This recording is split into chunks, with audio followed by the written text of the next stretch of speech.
Mari kita berdoa untuk kita dengarkan streaming firman Tuhan dari gereja kita di pusat di Jakarta. Bapak, kami berdoa dan kami bersyukur hari ini Tuhan Engkau memberkati ibadah streaming kami. Dan kami akan mendengarkan firman Tuhan dari hamba-Mu Pastor David Usikoi dari Jakarta, Kapernaum Jakarta. Tuhan Engkau memberkati semua kami. Kami mempercaya di tengah-tengah wabah corona ini iman kami bertumbuh untuk terus melihat pemeliharaan Allah dan perlindungan Allah yang hebat. Karena Engkau dasar yang kuat bagi kami, Tuhan, dasar yang tidak berubah. Iman kami hari ini berkata bahwa dari manakah kami mendapat pertolongan kami, bahwa pertolongan kami datang daripada Tuhan yang menjadikan langit dan bumi. Firman-Mu menguatkan kami untuk terus berpercaya kepada Engkau dan mengakui dari mulut kami bahwa Engkau adalah Mesias, anak Allah yang hidup. Iman kami tidak bergeser, iman kami tidak berubah di tengah-tengah penderitaan, suka dan senang dan duka. Engkau tetap Allah yang hebat dan dahsyat bagi kami. Kami berdoa dan kami siap mendengarkan firman Tuhan. Yang sudah siap katakan amin. Silakan streamingnya dinyalakan. Tuhan memberkati.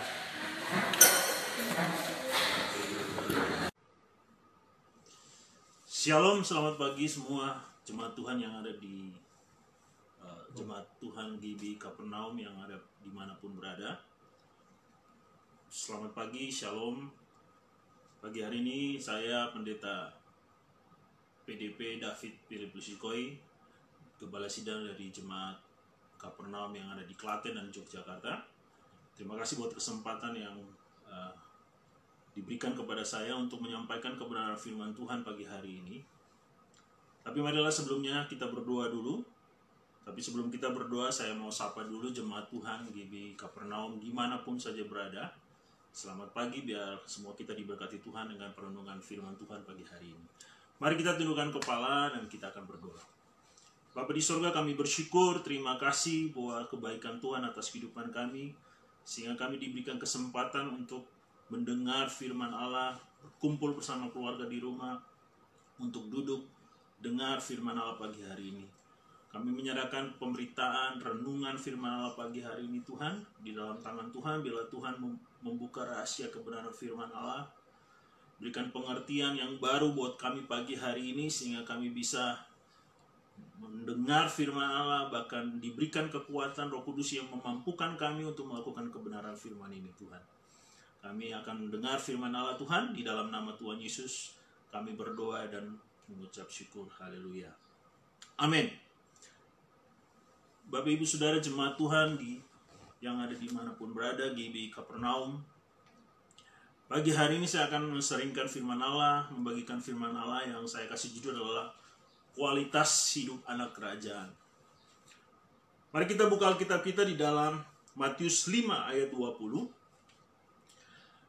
Matius 5 ayat 20 berkata demikian, Aku berkata kepadamu, jika hidup keagamaanmu tidak lebih benar daripada hidup keagamaan ahli-ahli Taurat dan orang-orang Farisi, sesungguhnya kamu tidak akan masuk ke dalam kerajaan sorga. Ayat ini adalah ayat di mana Yesus berkata jauh sebelum Yesus kemudian mati di atas kayu salib dan bangkit dari antara orang mati.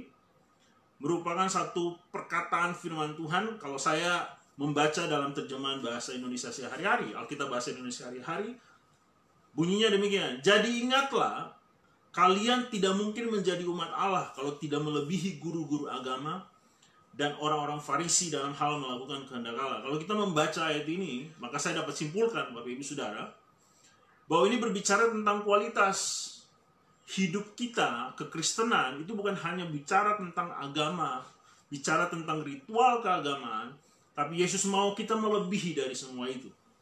Nah, di tengah-tengah kondisi dunia, secara khusus juga bangsa Indonesia mengalami satu bencana dunia ini, yang kemudian memaksa kita dalam tanda kutip supaya kita berada di rumah. Tidak luput semua orang-orang percaya mengalami hal yang sama. Tapi kita harus tahu bahwa perbedaan kita dengan orang dunia adalah kita adalah anak-anak kerajaan Allah. Dan kalau kita baca dalam Matius pasal 5 ayat 20, saya simpulkan tadi yang saya katakan bahwa kita punya kualitas, kita melebihi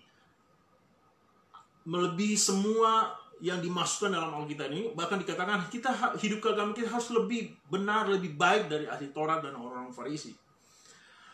Nah, yang saya akan bahas pagi hari ini, Bapak Ibu Saudara, jemaat Tuhan, kalau kita bicara tentang satu kualitas hidup anak kerajaan, karena kita disebut anak-anak kerajaan Allah, maka kita akan menemukan satu hal dalam kehidupan orang percaya adalah kita memiliki satu kualitas. Di tengah-tengah kondisi, setiap masalah kehidupan kita, bahkan sebelum bencana yang terjadi saat-saat ini, kita pasti mengalami satu persoalan-persoalan dalam kehidupan kita. Kita mengalami satu dalam kehidupan kekristenan masalah yang datang kepada kita. Tapi yang membedakan dari semua itu, kita harus punya kualitas untuk menghadapi semuanya itu. Makanya kalau saya membaca ayat ini, saya menemukan ternyata kita, Tuhan mau, Yesus mau, kita memiliki satu kualitas yang berbeda. Dalam hal menghadapi satu persoalan dalam kehidupan kita, menghadapi satu persoalan dalam perjalanan kehidupan kekristenan kita, itu tergantung dari reaksi dan respon kita. Saya ingat betul satu statement yang mengatakan begini, bahwa masalah tidak dapat menghancurkan kita sebagai orang percaya, tapi reaksi atau respon kita justru yang dapat menghancurkan kita. Reaksi yang salah lah itu yang dapat menghancurkan kita. Reaksi yang keliru lah yang dapat menghancurkan kita. Pertanyaan sekarang, bagaimana respon kita, reaksi kita sebagai anak kerajaan Allah dalam menghadapi begitu masalah yang datang kepada kita? Di tengah-tengah kondisi sekarang ini yang kita rasakan, apa reaksi kita, apa respon kita yang menentukan kita ini berkualitas sebagai anak kerajaan Allah, berkualitas sebagai orang percaya atau tidak? Itu ditentukan dari reaksi saudara dan saya. Nah, kalau kita belajar dari kehidupan ini, kita lihat ada banyak kebiasaan-kebiasaan yang salah dalam meresponi sesuatu, khususnya dalam meresponi setiap masalah yang datang kepada kita. Ada yang mungkin bisa menangis berkepanjangan. Kalau contoh dalam Alkitab, kalau kita belajar dari kehidupan Yudas, ketika dia menjual Yesus dan kemudian Yesus ditangkap dan harus disalibkan, Yudas sempat menyesal dan kemudian dia memiliki satu reaksi, dia menangis dan pergi menggantung diri. Merupakan satu reaksi yang salah. Ada orang punya reaksi-reaksi yang salah yang kemudian dapat menghancurkan dirinya sendiri. Dia bisa kecewa yang berkepanjangan sehingga mengalami stuck dalam kehidupan dia. Ada juga yang bertindak panik dalam kehidupannya ketika dia menghadapi satu persoalan-persoalan di tengah-tengah kehidupannya sebagai orang percaya.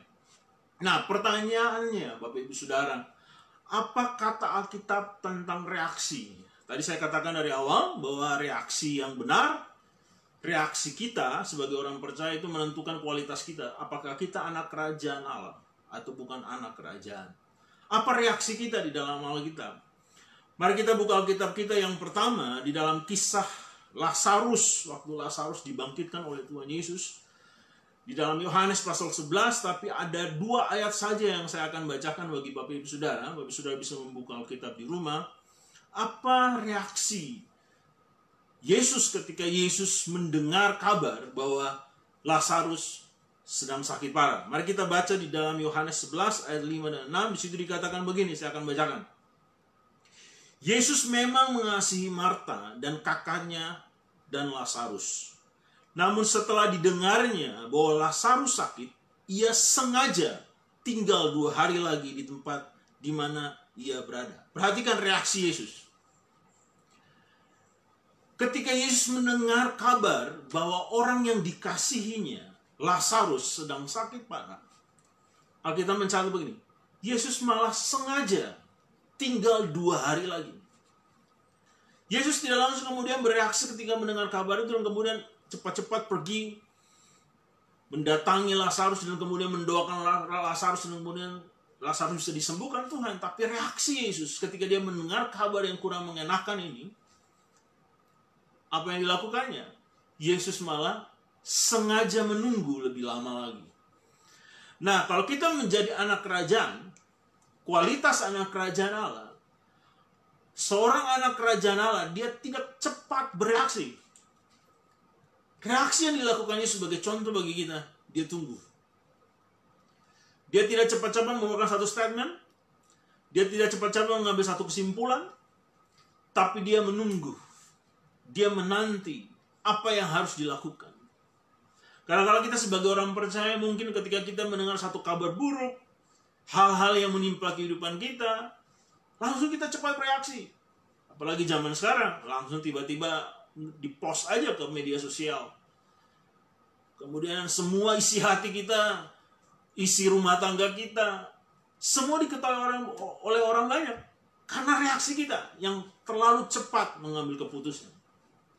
Yesus memberikan satu contoh bahwa dia adalah anak Allah. Yaitu dia bereaksi dan ketika mendengar Lazarus sedang sakit, dia tunggu sengaja.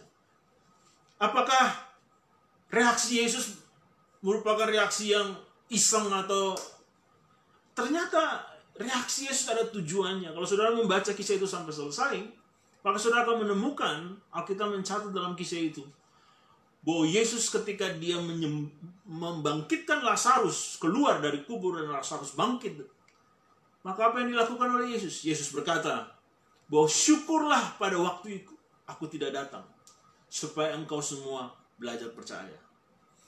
Inilah reaksi anak kerajaan, Bapak Ibu Saudara. Ketika dia menghadapi masalah dalam kondisi yang sekarang yang kita hadapi bersama-sama, dunia hadapi bersama-sama. Tidak lantas kemudian kita bereaksi yang keliru, kita marah, kita kemudian mengungkapkan semua isi hati kita. Tapi ternyata Tuhan mau kita diam dan menanti, menunggu. Kemudian kita tidak disuruh Tuhan untuk bereaksi, kemudian mengeluarkan satu statement yang kemudian akhirnya menjadi keliru.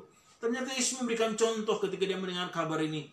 Dia tunggu sampai akhirnya dia kemudian berangkat menemui Lazarus. Sekalipun Lazarus mati. Tapi apa yang terjadi ketika Yesus menunggu dan kemudian Yesus pergi membangkitkan Lazarus.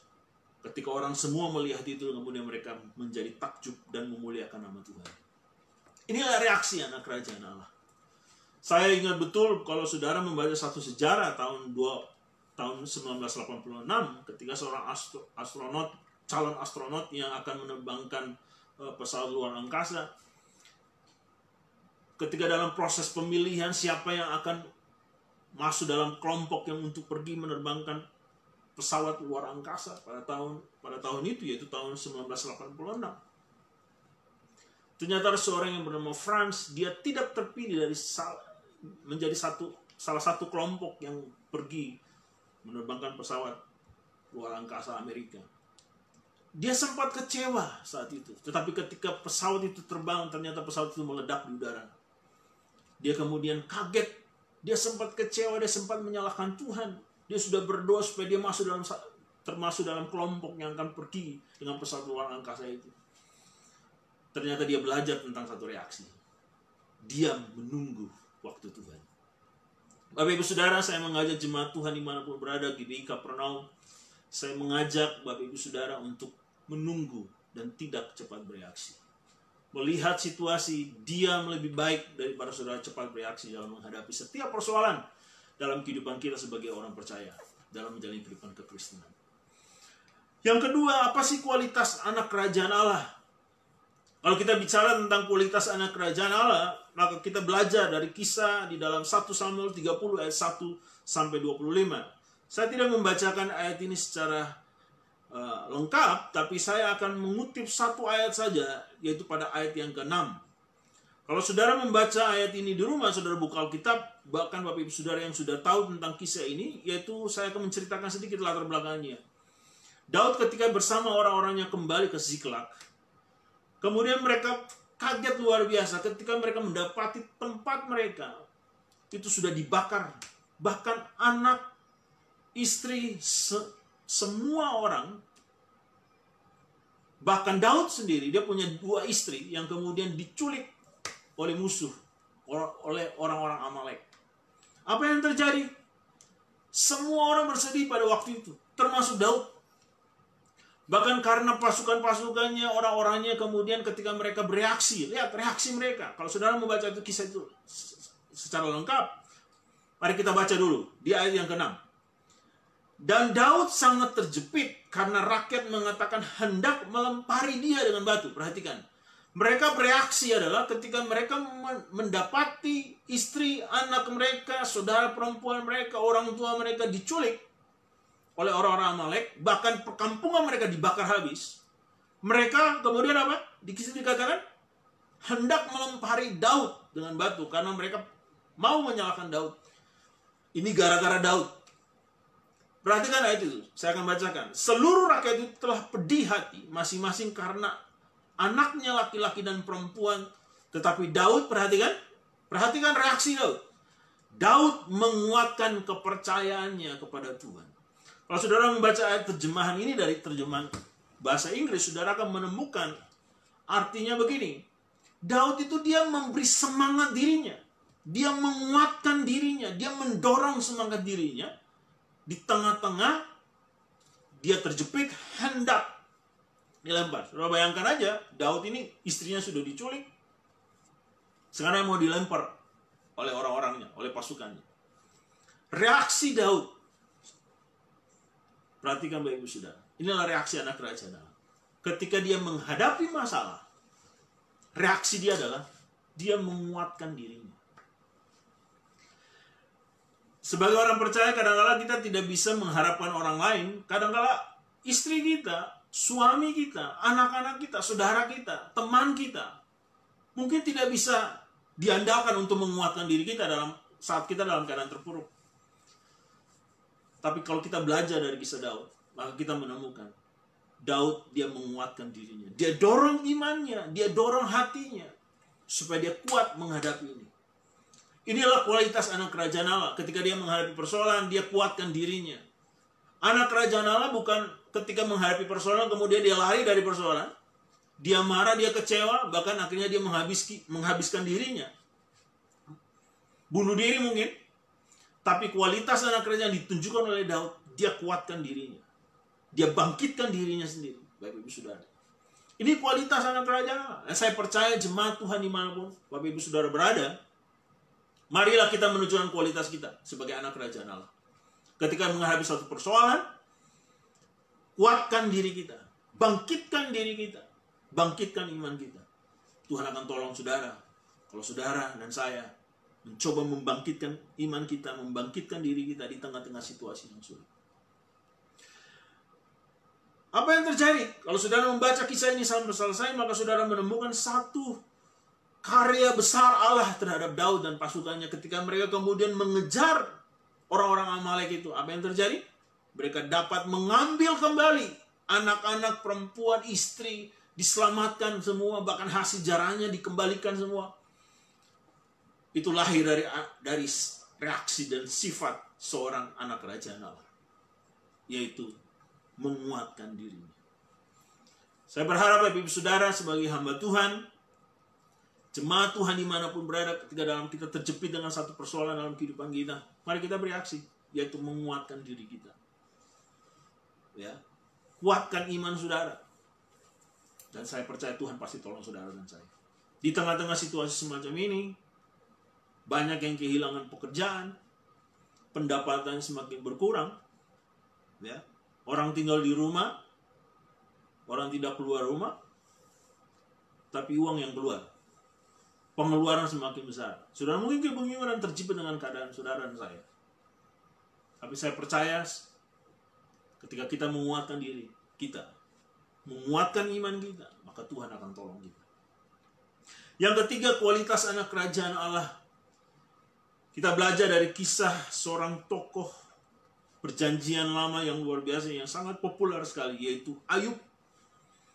Kalau kita baca dalam Ayub pasal 1 ayat 20-22, saudara akan menemukan ada satu kisah, dan dari kisah ini kita menemukan perkataan Daud yang luar biasa, menjadi satu pelajaran bagi kita yang menunjukkan apa itu kualitas anak kerajaan Allah.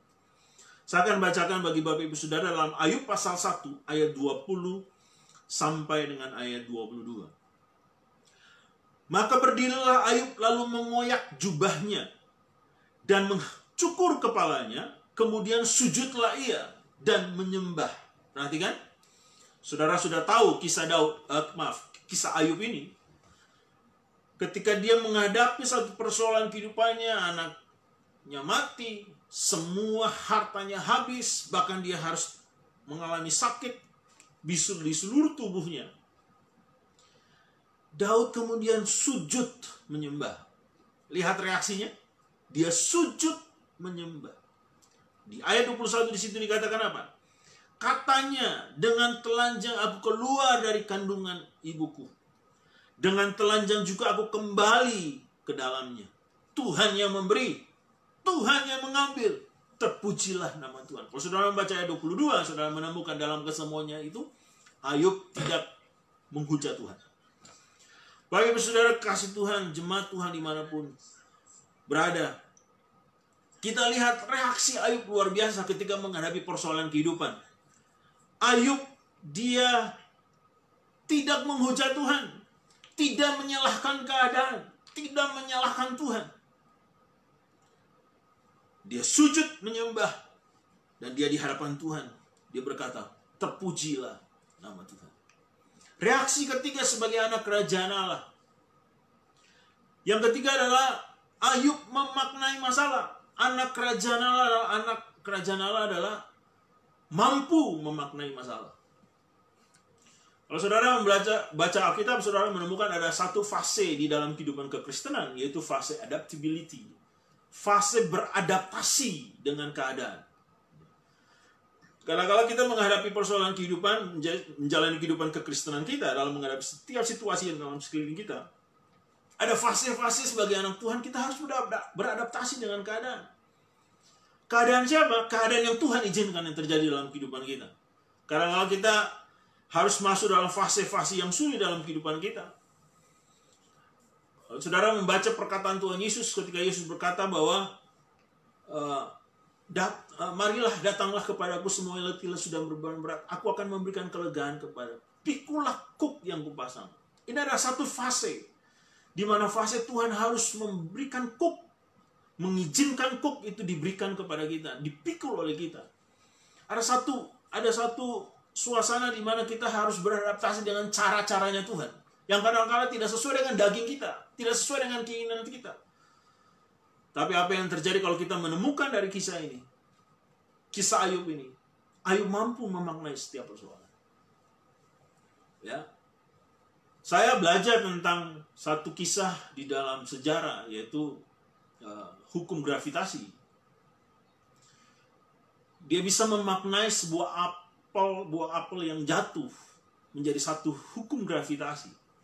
Di saat orang menilai buah apel yang jatuh dalam pandangan yang berbeda, tapi apel yang jatuh kemudian diambil menjadi satu kisah yang kemudian diambil menjadi ilmu gravitasi. Ini memaknai satu persoalan berbeda dari pandangan orang lain. Kalau orang memandang satu persoalan, mungkin orang lain memandang satu persoalan merupakan satu akhir dari segalanya, merupakan satu bentuk kehancuran dalam kehidupan kita. Sebagai anak kerajaan Allah, kita memiliki kualitas yang berbeda. Kita memaknai setiap persoalan, mampu memaknai persoalan. Dan di balik semua itu, ada satu makna yang Tuhan mau sampaikan kepada kita. Ada pesan khusus yang Tuhan mau sampaikan kita, sehingga kita mampu beradaptasi dengan caranya Tuhan. Tuhan Yesus berkata, tinggallah di dalamku. Kata tinggal, itu merupakan satu makna yang luar biasa. Memiliki arti dalam bahasa aslinya adalah tinggal dengan keras kepala. Tinggal kuat sekalipun berada dalam situasi yang berat, kita tetap tinggal di dalam Tuhan. Ini suatu kualitas bagi ibu saudara. Makanya kenapa Yesus berkata, engkau harus lebih benar dari kualitas hidup keagamaan orang Farisi dan ahli Taurat. Karena Tuhan mau kita melompat lebih jauh. Kehidupan kekristenan tidak hanya berbicara tentang ritual, Bapak Ibu Saudara. Kalau Bapak Ibu Saudara belajar dari sejarah, ritual ini akan diruntuhkan. Saya bisa saja salah menilai ini. Tetapi situasi yang terjadi, Tuhan sedang menunjukkan bahwa terhadap gereja itu bukan berbicara tentang ritual, Bapak Ibu Saudara. Alkitab mencatat, Yesus berkata, kamu adalah terang. Kata kamu adalah terang, itu bukan proses menjadi terang. Orang percaya sudah menjadi terang. Terang itu bukan berada dalam gedung yang ditutup. Terang itu bercahaya ketika ada di kegelapan. Dunia ini penuh dengan kegelapan.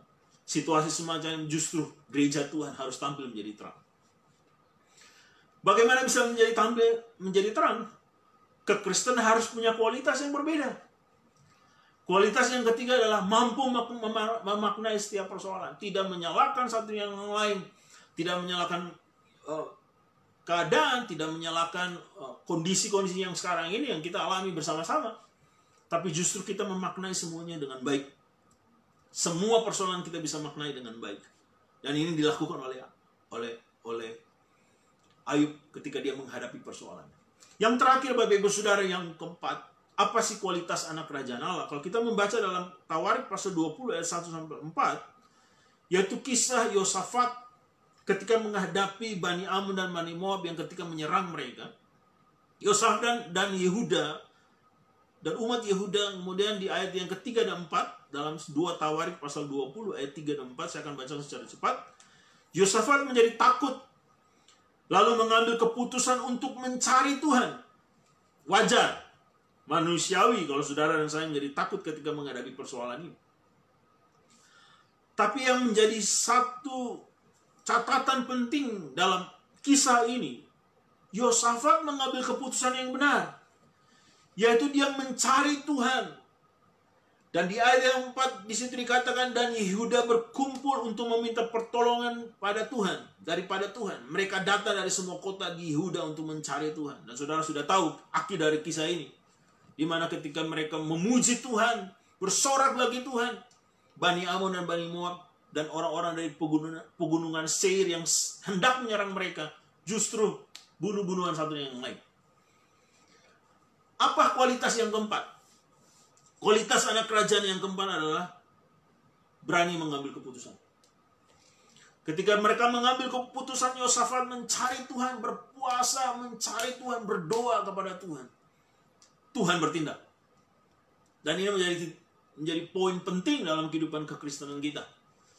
Dalam situasi kehidupan kita, bukan hanya situasi yang kita sekarang ini, COVID-19 ini, tapi situasi dalam kehidupan secara pribadi, dalam kehidupan kekristenan yang saudara jalani. Mari ambil keputusan yang benar. Berdoa kepada Tuhan. Cari wajah Tuhan. Dan saya percaya Tuhan akan tolong kita dan saya. Ada 4 kualitas, saya simpulkan, sebagai anak kerajaan Allah dalam menghadapi satu persoalan dalam kehidupan saudara dan saya. Yang pertama adalah tunggu waktu Tuhan. Yang kedua adalah kuatkan diri saudara. Yang ketiga, memaknai masalah. Mampu memaknai masalah. Beradaptasi dengan persoalan. Yang keempat adalah mengambil keputusan. Dan keputusan yang diambil yang saya maksudkan di sini adalah, yang kita maksudkan di sini adalah mencari Tuhan. Saya membacakan ayat penutup di dalam Mazmur 18 ayat yang ketiga sebagai ayat emas bagi saudara dan saya di pagi hari ini. Bunyinya demikian. Ya Tuhan, bukit batuku, kubu pertahananku dan penyelamatku. Allahku, gunung batuku, tempat aku berlindung. Perisaiku, tanduk keselamatanku, kota bentengku. Ingat dan percaya bahwa Tuhan pasti tolong saudara dan saya. Dia adalah perisai kita. Dia adalah penyelamat kita. Dia adalah pertahanan kita. Dia adalah gunung batu kita. Dia adalah tanduk keselamatan kita. Tuhan Yesus memberkati kita semua. Bila renungan singkat ini memberkati saudara dan saya. Saya berdoa biar Bapak Ibu Saudara oleh pertolongan Roh Kudus sehingga kita tetap dalam keadaan yang sehat, dijauhkan dari segala virus sakit penyakit. Kuat iman kita bertumbuh di dalam Tuhan. Sekalipun kita harus berada di rumah, kita tetap kuat dalam menghadapi setiap persoalan. Dan kita berdoa biar semua situasi ini kembali normal. Semua dengan waktunya Tuhan saja, dan bukan waktu kita. Mari jemaat Tuhan, kita tundukkan kepala dan kita berdoa. Bapa di surga, kami bersyukur, terima kasih buat firman Allah pagi hari ini. Menyerahkan setiap jemaat Tuhan dimanapun mereka berada, yang ada di rumah, yang menyaksikan live streaming ini, Tuhan, hamba berdoa. Biar kuasa kebangkitan Kristus menguasai kita. Tampilkan kita sebagai anak-anak kerajaan Allah, memiliki kualitas kerajaan surga. Sehingga kita bertindak, berperilaku, berbicara, mengambil keputusan sesuai dengan firman Allah. Berdoa menyerahkan setiap jemaat Tuhan, kekuatkan mereka. Kalau sakit Tuhan sembuhkan, kalau lemah Tuhan kuatkan. Dan kami percaya Tuhan, Tuhan tolong kami sampai Bukan sampai hari ini saja, besok dan seterusnya. Sehingga Tuhan datang yang kedua kali menjemput kami semua. Di dalam nama Tuhan Yesus, kami berdoa dan mengucap syukur. Jemaat Tuhan, angkatlah tanganmu dan terimalah berkat dari Allah Bapa. Tuhan Yesus memberkati engkau dan melindungi engkau. Tuhan Yesus menyertai engkau dengan wajah-Nya, memberikan kasih karunia, damai sejahtera, sukacita yang dikerjakan oleh Roh Kudus mengalir atas kehidupanmu. Tuhan Yesus memberkati apa yang kau makan, minum, pakai secara berkelimpahan karena tangan yang dahsyat menyertai engkau. Tuhan Yesus memberkati, menyegarkan roh, jiwa, dan tubuhmu sehingga terpelihara dan tidak punya celah sampai parousia itu tiba. Kita semua terangkat kawan-kawan dalam keadaan beriman dan didapatinya setia. Di dalam nama Tuhan Yesus kami berdoa. Semua kita yang percaya katakan amin. Amin. Tuhan Yesus memberkati kita semua.